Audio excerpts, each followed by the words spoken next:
to Canonical. I'm James Shao, and I'm joined by Iad Darris and Sam Spieler. Hello, hello. Hey, hey. Hey, hey. Tonight we are finishing our series on Afrofuturism with the last book in our series, Ishmael reads Mumbo Jumbo. If this is your first time listening to us, you can join our book club discussion on Reddit at Canonical Pod. You can find that link in the episode description. We are also on social media at Canonical Pod. And if you want to support us, you can leave us a nice review on Apple Podcasts, and you can subscribe to us so you can get a notification when our next episode comes out. For our next episode, we will be wrapping up our series on Afrofuturism by discussing all three books. So you can join us for that next week. In this episode, we will be talking spoilers. So if you haven't read this book and you don't want the ending spoiled for you, you can check out our review episode that was published last week. So speaking of the ending, I'll start with something that is revealed at the end. What do you think is the significance of the Hinkle character being 1,000 years old? Or I think related to that sort of is Laba at the very end. In the epilogue, he's 100 years old. Isn't this kind of like those Old Testament characters in the Bible being like 300 years old or whatever? Like there is this sense that ancient people lived for a long time. At least that's what people had told me growing up, is that like in the old times, people lived forever. And it's only now that people are in like modern times that people can only live to like 80 years old. Right. And this is a tangent, but I do recall reading somewhere that the reason why so many people in the Bible, in the Old Testament or the Torah, have these really long lives is they've combined their lineage. So it's not just that one person, but it's like the whole family, and they just combined all of them into one person. So, come on, Bible, that's cheating. Get real. For me, I found that fact more surprising than all of the other magical elements in the book. I don't know if you guys had the same reaction. For some reason, the fact that it came out that he was one of the original Knights Templar, like that actually surprised me way more than, the sex voodoo stuff or, all the other like weird kind of magical elements of this book. For me, it was more, okay. And then just going along with it. That sounds like something a person who's surprised would say, though, Sam. A person who's surprised would say, huh. Yeah, but it wasn't like a shock or anything. It wasn't something that I gave too much thought to. I was more concerned with what it was supposed to mean rather than my reaction to it. I thought it might have something to do with this history of Eurocentrism. Yeah, I mean, that's clearly it.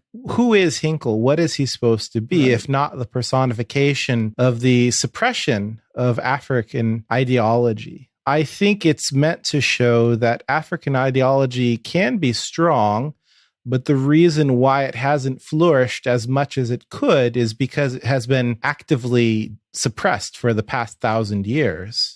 So Laba being 100 at the end is finally at least one character, if not others. One black person is able to rise above that and push past it. That I'm not so sure of. I do think that Laba is Reed's avatar, and I think that Reed wanted a way to bring Laba into his contemporary time. He wanted to bring Laba into 1970s America. And the only way that he could do that was by making him really old. So it could be related to Hinkle being really old, or it could be just something he did for convenience sake. I do think, though, that it is in keeping with our theme of Afrofuturism, because like all of the other books that we've read, this book is set in the past. It's not the future. And yet I think the fact that these people can live for a long time and that ideas are cyclical and they wane and wax as the moon does, it shows us a possibility for things to change in the future. And I think that potential for change is important. So I think having characters that are older than normal, it opens up the possibility for a long-term view of the future. I think that's explicitly stated in the epilogue as well. where he likens it to a pendulum. Right. The time, it's not a river, it's a pendulum. We might have mentioned this in our last episode, but is the epilogue a must read? Do you need to read the epilogue? I mean, do you need to read anything? You could skip it and you wouldn't miss the adventure part of the novel, but why would you skip it? It's not long and it seems very closely connected to the rest of the story. I don't think you should skip it, but it didn't feel as important as the rest of the book. Yeah, that's how I read it too, and the tone was markedly different. Of course, it is an epilogue, but not all epilogues are very different in tone. I suppose that for the reader in 1972, if there were no epilogue, he would read the story about Hoodoo in the 1920s, and then he'd say, okay, well, that's the end of it. Hoodoo is gone. It has no connection to my life. This is a thing of the past. So I think that's exactly what Reed wants to address with the epilogue. That's the point. He talks about how Labat is lecturing to his various students across the decades, and that over time, they still, even in the 70s, can't follow what he's saying. And Iad, you said that he was setting that up as a possible straw man argument, how his detractors maybe just aren't getting him, that maybe they need to try a little harder. If Papa Labat is supposed to be a stand-in for Ishmael Reed, which I kind of took as at least partially true, that the students he's talking about are students who are not able to grasp the point of his teachings. They don't get what he's trying to say. And I felt like that his epilogue was a way of him saying that maybe you're not trying hard enough, that it's not my fault that you don't get it. And in some ways, that feels a lot like it's not Black people's problem to explain things to the Western or the white person. That's on you. That rests on your shoulders. And I get that. But also, this does feel a very frenzied, chaotic book. I don't think the reader should be blamed for not getting everything. Well, when Labat at the end of the novel in the epilogue is talking to the students, he's not reading Mumbo Jumbo to them. He's talking to them about Hoodoo. So when they don't understand him, it doesn't say anything about the quality of Mumbo Jumbo because that's a separate issue. I think what it is, more than anything, it's a case of dramatic irony where we have these students in the novel who can't understand because they don't have the context that we as readers do have from reading all of the preceding sections of the novel. I think that it also establishes Labat in his avatar for Ishmael Reed as a sort of a vanguard figure who understands things more clearly and more comprehensively than people do in his own time. And he speaks truth even when people can't take the truth or don't understand the truth. So in a sense, it's kind of a self-aggrandizement rather than an indictment of his own abilities.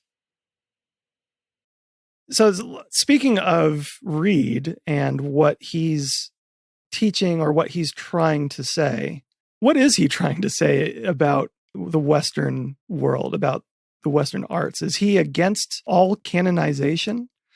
Or only against the de facto canonization of Western arts and powers? It feels like there are arguments in this book about white or Western powers stealing culture from other cultures and either claiming it as their own, such as in the case of Christianity, or treating the stolen art and culture as a thing to be worshipped or canonized, such as museums and symphony halls, libraries, and that these things are bad. And I get his point as far as I understand it. I think he's correct on both of those things, that the great museums of the Western world are filled with stolen artifacts, even if they're treated well and well preserved. And surely much of Western culture has been taken without much credit from other cultures. But is he arguing for recognition, for retribution? Is he only against Eurocentrism, do you think, or is it more than that? For me, it's pretty clearly a decentering, whereas right now it's very much centered on white Western history and mythology and beliefs, and he wants to decenter it and make it about African or Black ideology, Black mythology, and Black history. But I don't think he's making a universal claim that it should replace it. I think it's a decentering rather than a recentering. I don't see enough evidence here that he wants it to replace it. I just see him as providing an alternative. Not only that, I don't think it's just a matter of the content, but also the mode of access, because he seems to propose that people access culture in some sort of unfiltered way. At the end of the novel, when we learn that Abdul has burned the manuscript, one of the criticisms that emerges is that he wants people to understand culture indirectly. He wants to act as a filter. Whereas it seems like Papa Lebas / Ishmael Reed would prefer for everybody to access things and then take from whatever they want and leave whatever else behind. So I think that this kind of ability to filter and sort is something that Reed is opposed to in a certain way. So in terms of your question, is Reed against canonization? I think he's against it in terms of an overarching project that he seems to have, which is to let people be more open to culture and be more open to production, not only from other countries, specifically African countries, but just in general, to not have other figures stand in their way of accessing those cultural objects. Yeah, I think you guys are right. I read this essay that was pretty interesting. We'll link to it in the notes. It's called The Self-Deconstructing Canon, Teaching the Survey Course Without Perpetuating Hegemony, by a professor at I believe it's the University of Connecticut, named Randy Laced. It's an interesting idea. The whole point of this survey course that he's put together is creating a canon that is self-reflective, introspective, a canon that kind of questions itself. So, for example, he talks about reading Hamlet, but reading I believe it's called the Bad Quarto, side by side with what we consider the finished work, and taking a look at other Shakespearean versions of his plays and how he was constantly rewriting them and changing them. So how do we pick a canonized version if there are inconsistencies throughout his work? And he does that with a number of different works, taking a piece of literature that should be canonized and then questioning it internally. Why should this be canonized? So he does that with Mumbo Jumbo as well. And I believe it's meant to be the final piece in his class. About that selection, he says, the hierarchy of knowledge inherent in canonicity and in university curricula generally is indicted as a system of obfuscation and mystification designed to distinguish insiders from outsiders, to disguise racism as culture, and to secure ideological consistency. In evaluating the legitimacy of these accusations, student and teacher alike are necessarily involved in a very personal degree of self-interrogation. So I wanted to bring that up because it does feel like this is a decentering and a chance at examining more closely why we do these things, why we canonize certain things and ignore others, and also ignore roots where these things came from. I mean, all of that sounds very nice, and it sounds like Randy Laced has a very positive appreciation for what Reed is doing. But do you think what Reed is doing, if we believe it to be kind of an openness to African arts and African American cultures and an openness to the direct experience of culture without somebody else filtering it, is that really possible? Can we be as thoroughly open as that suggests?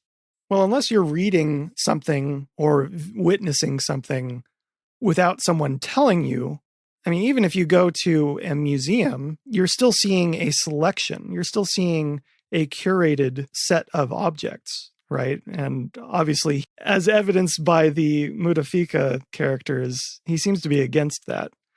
So even if you read something on your own, you're still coming at it through some kind of lens, right?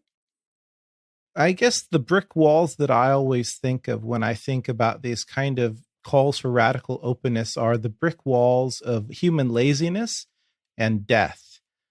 Human laziness in the sense that we can't read everything and decide for ourselves, and we can't know what should be taught and what should be shared and what shouldn't be shared just by reading everything and thinking about everything. It's always helpful to have some sort of a list or a set of guidelines for what to teach and what to share and what not to share.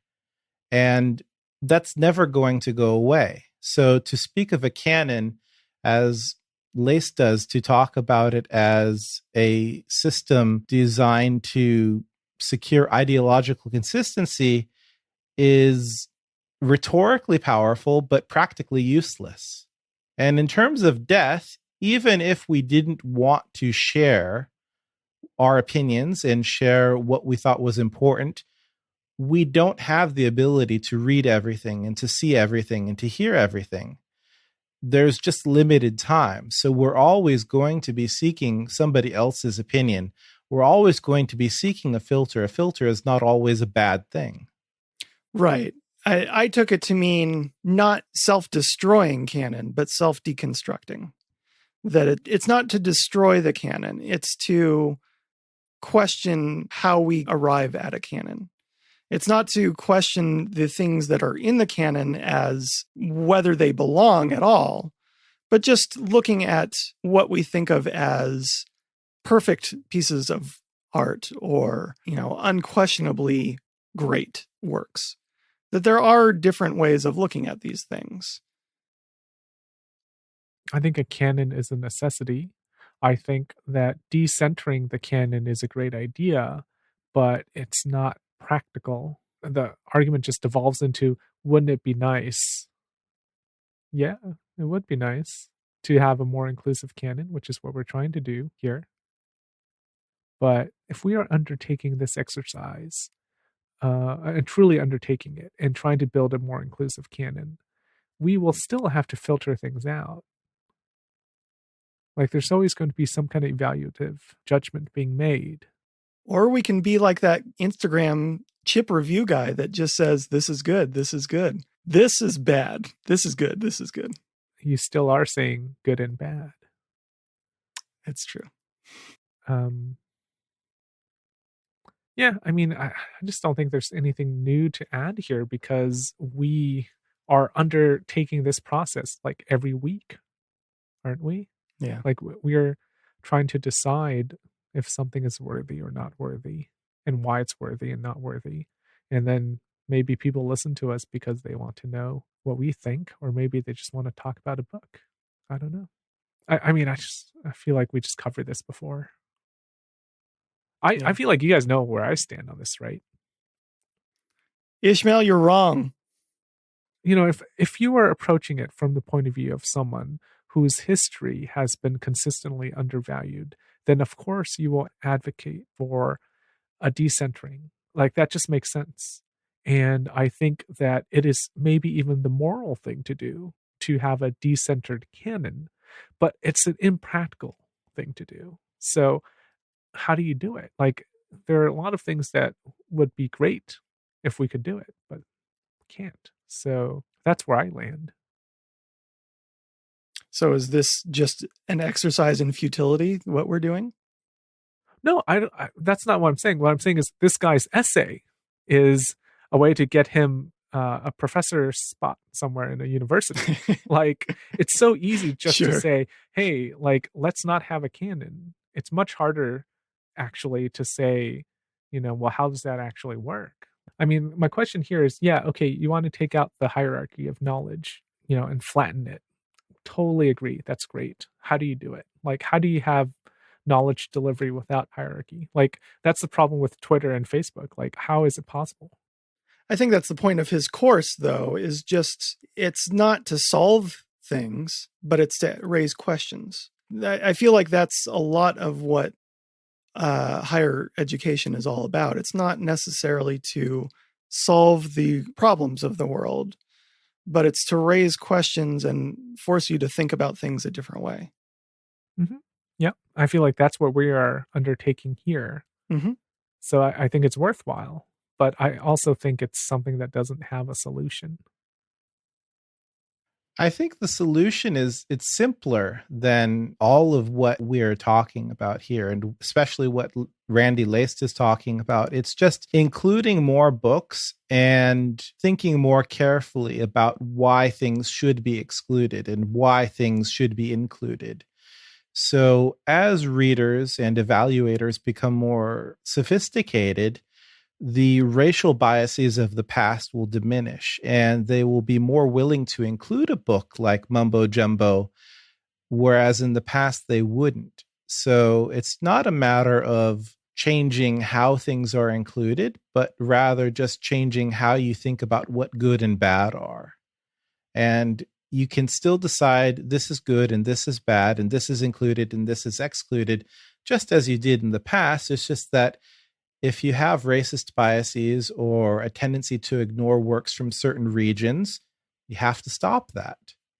And it's not any more complicated than that. I don't think that it needs to be so conscious and discursive as it is in Laced's essay at this point. I think that we have, at least speaking of we as the three of us as sophisticated, intelligent readers, we have embodied those concerns to the point where this type of essay is useless. That's true. And it is a survey course. And based on the things they were reading, I'm guessing it was a freshman course, or at least lower division. So definitely more of a intro kind of thing. If Randy Laced ever Googles himself, and then he comes across like this reference in Reddit or something, and he listens to it, and he's like, oh man, there are these three random dudes just blasting my course. It's like, I don't even teach this course anymore. Randy, I thought it was an okay read. Yeah, I mean, he's well-meaning. I don't think that he has any negative intentions. I just don't think that it's a practical strategy or a necessary strategy at this point. Perhaps, 50 years ago, yes, but in 2021, no. So speaking about things from the past, a few episodes ago when we were reviewing transhumanist science fiction, we discussed an essay from the 1980s by Donna Haraway called A Manifesto for Cyborgs. And when we were thinking about Mumbo Jumbo, it actually reminded me of that manifesto a lot.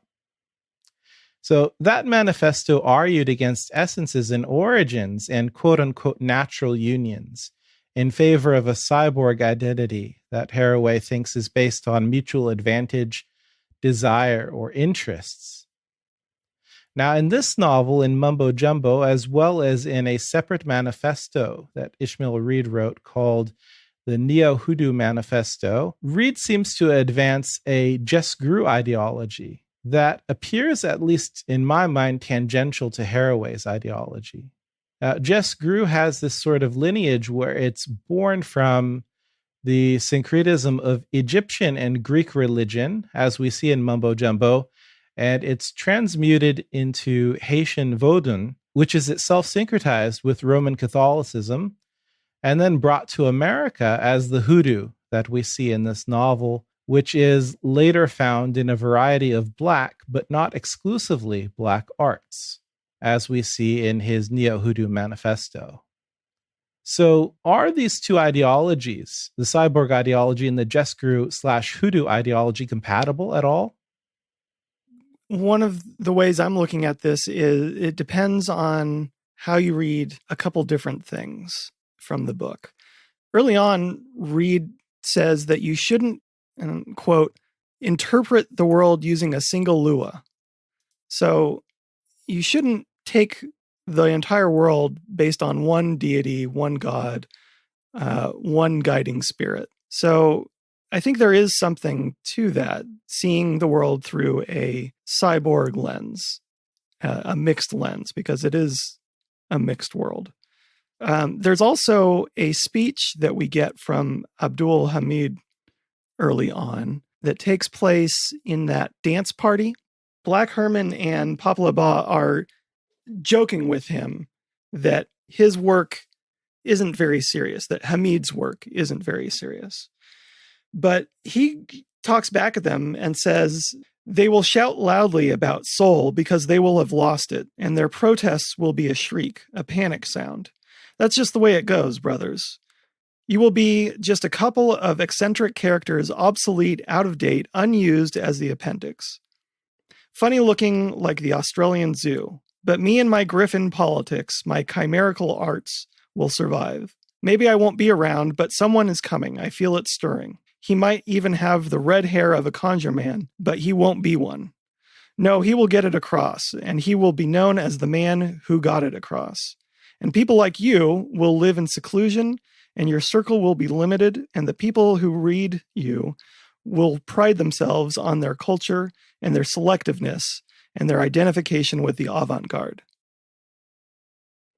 So in the epilogue, we see that Hamid has destroyed the Book of Thoth, and it might come across as this kind of condemnation that Hamid is forcing the world to see through him, to understand history through his translation.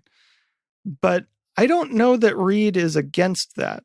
At least with this speech, giving Hamid this much page space, this much real estate early on, I think Reed is kind of on his side, at least in part.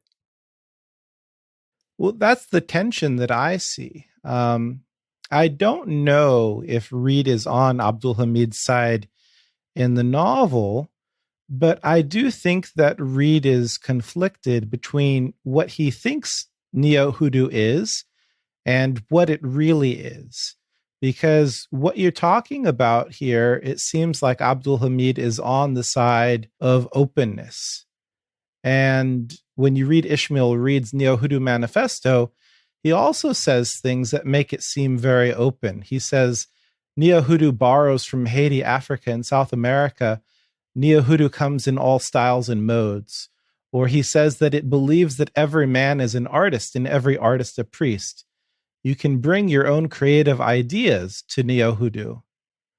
Later on, he says, why do I call it the Neo-Hoodoo aesthetic? The proportions or ingredients used depend on the cook. So it seems like what he's advocating is an openness to create new things, to use what you want and discard what you don't want. But is that what's happening? Is that really what's happening? Because even though, James, you had said earlier that he doesn't seem to want to replace European-derived artwork with African-derived artwork, it seems like there is some sort of influence which is untouchable. And influence from non-white art and non-white culture is acceptable, but he has drawn a line somewhere between white world and the rest of the world. And that type of influence is forbidden. Yeah, that was actually going to be my exact question. Doesn't it seem like he's ring fencing white and non-white, or maybe we might even more specifically say black and non-black?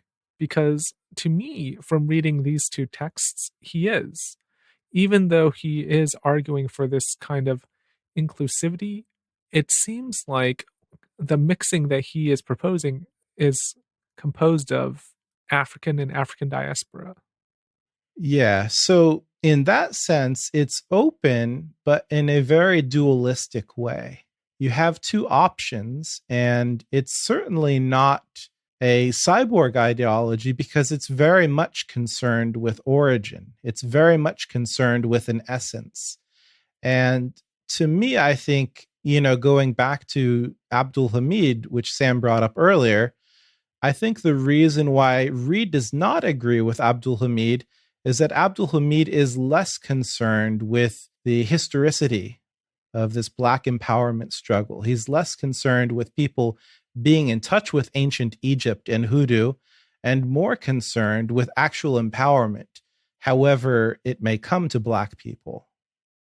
I think you're right, but one of the problematic things about this book was the questioning of historicity. I mean, he's suggesting that, for example, Jesus is a myth, and that's something that most historians agree is not true, that he was a real person. Same thing with Muhammad. Same thing with the Buddha, that these were actual people. What Reed seems to be saying for me is that these are creations, these are myths based on the real historical thing, which is Osiris. Yes. So if that's the case, is it really openness rather than just supplanting one dogma, one set of exclusion with another set of exclusion? Well, and that also goes back to how serious are we supposed to take Mumbo Jumbo? Are we supposed to take it as 100% truth? Are we supposed to take it as ironic and satirical, or something in between? Well, you know, this series is about Afrofuturism. And in the very first episode, I had questioned both of you if a text could be properly Afrofuturist without being Afrocentric.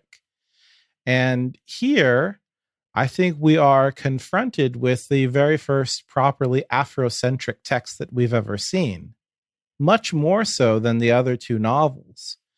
This, I think, is very specifically Afrocentric. And I guess the question that comes to my mind is, can you sell dogma as dogma? Can we be upfront with the reader and tell the reader, look, I am proposing a new way of thinking that prioritizes African art and African culture and excludes European art and European culture? Does it necessarily have to exclude? I don't think he is actively this of course is a supposition, but I don't think Reed is actively excluding. I think he's sheltering, like he's creating a safe space. But he's not, it doesn't seem to me like an active exclusion. I'm not so sure. Obviously, you know, we can never access the author's intentions, but it does seem that he is less direct than he could have been. And it seems to me that kind of indirect approach might be motivated by the thought that he wouldn't be able to attract an audience without seeming a little bit more sympathetic at first. Why does he say so much in this Neo-Hoodoo manifesto about welcoming all styles and modes and bringing your own creative ideas if he's not meant to attract people? Like, who is he trying to bait? I was going back and forth about this question because it did feel like both in this essay and in Mumbo Jumbo, there is the Berbelong character who Reed certainly has some affinity for, who feels a lot more militant in his beliefs, kind of a Marcus Garvey Return to Africa type, or a Malcolm X You Will Recognize Us type. Those don't feel like very cyborg ideologies or mixing of cultures. But I think it is worth noting that Berbelong and Hamid are both dead by the end. And Papa Laba, whatever his politics are, his neo-hoodoo, whatever we decide that is, that's what survives. I think in this question of recentering versus decentering, maybe the most convincing argument for recentering is what happens to Thor, which we briefly talked about. Because he's the sympathetic white character, right? Mm-hmm. And he gets drawn to some kind of totem that he couldn't draw his eyes from. And then it causes him to betray the cause. Like, it's as if there's something essential there that keeps him from fully sympathizing with the Black ideology. I think it's significant that it's not just a Black group, but this Mutafaka group they have Black and Asian and Latino members as well. So it's specifically non-white. Mm-hmm. And they trust each other, but they don't trust him, as if there was some essential betrayal or some essential untrustworthiness in his very DNA. Yeah, I think that's what is revealed to us when he betrays them. Yeah, it's interesting that Burbelong points out that he's just an individual, that's the point of bringing him along, is that he is more than just his race. But it sure seems like the whole point of that stretch is to point out that no, he's not more than his race. And by extension, white people are not more than their race. But on the other hand, you have the Black characters who refuse to join Von Winkle to be the talking android. And when they refuse, they often say, on what grounds do I have to speak for Black people? Or, I'm a poet. I'm not a Black poet. I am one poet among many. So there is a recognition of plurality among Black people. But when it comes to Thor, it seems like he can't help but be an embodiment of white subterfuge and white untrustworthiness. Yeah, the only thing I have to counter that is to say that Reed has history on his side with that sure, there are individuals that could be trusted, but the wide brunt of history has shown a lot of unkindness from white to Black. That's why I don't trust you two at all. I know you guys are just raring to sell me opium. Okay, Yellow Jack. All right, let's take a break now. When we come back, we'll talk about how well Mumbo Jumbo fits within this Afrofuturism series.